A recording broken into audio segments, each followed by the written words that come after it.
Product మంచిదా కాదా select చేసుకొని తెచ్చుకోవాలని నేను అంటున్నా. Yes are no? ఏ రోజన్నా కుకింగ్ ఆయిల్ దుకాణానికి పోయి సెలెక్ట్ చేసిరా? సోప్ సెలెక్ట్ చేసిరా?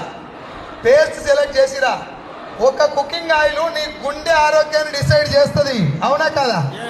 అదే కుకింగ్ ఆయిల్ నీ నెత్తి మీద ఎంటికలు ఉండాలా ఊసిపోవాలని డిసైడ్ చేస్తుంది. అదే కుకింగ్ ఆయిల్ నీ చర్మం యొక్క ఆరోగ్యాన్ని, చర్మం లోపల క్యాన్సర్ కణాల ఉత్పత్తిని, బాడీలో జీర్ణ వ్యవస్థ పనితీరును, కంటి చూపును, ఆఖరికి మన ఇంట్లో ఆడపిల్లలు ఏ వయస్సుకు మెచ్యూర్ అవ్వాలన్న దాంట్లో కూడా నూనె పాత్ర ఉంటుంది. ఏ సార్ నో? క్లాప్ కొట్టకండి, లెట్ మీ కంప్లీట్.